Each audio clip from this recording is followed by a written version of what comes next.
కొత్త యుద్ధం ప్రారంభమైంది. ఏదైతే పాకిస్తాన్ ఇరాన్లో కూడా ఉగ్ర కార్యకలాపాలు సాగిస్తుంది. భారత్లో ఏదైతే రకరకాలైనటువంటి సంస్థలు జైషే మహమ్మద్ అని చెప్పేసి, లష్కరే తోయిబా అని చెప్పి, హిజ్బుల్ ముజాహిదీన్ అని ఇట్లాంటి వాళ్ళందరితో కథలు నడిపేటటువంటి ఆ సంస్థ ఇరాన్లో కూడా, అంటే మరొక ముస్లిం దేశమైనటువంటి ఇరాన్లో కూడా చేస్తోంది. ఎందుకంటే షియా ముస్లిం దేశం కాబట్టి దాన్ని దెబ్బ కొట్టాలన్నటువంటి కుట్రలు చేస్తోంది.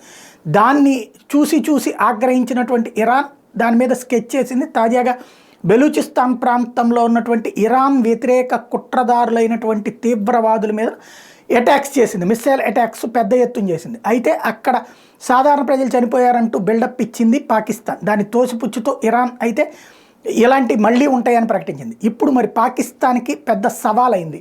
తన సార్వభౌమాధికారానికి సవాల్ విసిరినట్టయింది. దీంతో అర్జెంటుగా పాకిస్తాన్ ఇరాన్కి బుద్ధి చెప్తామంటూ యుద్ధానికి దిగింది. ఇరాన్ మీద ఎయిర్ స్ట్రైక్స్ ఏకంగా చేసుకొచ్చింది.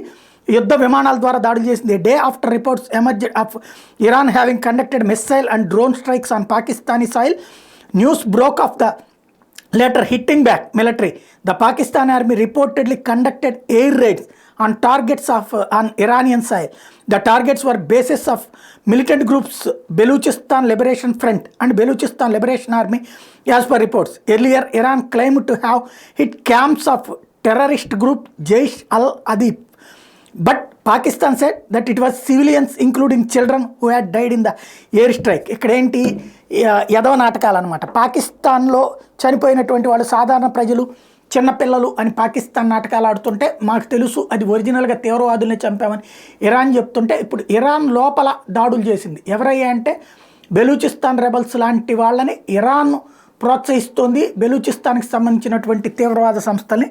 అట్లాంటి వాళ్ళు శిబిరాల మీదనే దాడి చేసాం, ఇరాన్ ప్రజల మీద దాడి చేయలేదని పాకిస్తాన్ చెప్తోంది. అంటే దెబ్బకు దెబ్బ తీసి నాటకాలు ఎవరిని దాళ్ళు కవర్ చేసుకుంటున్నారు.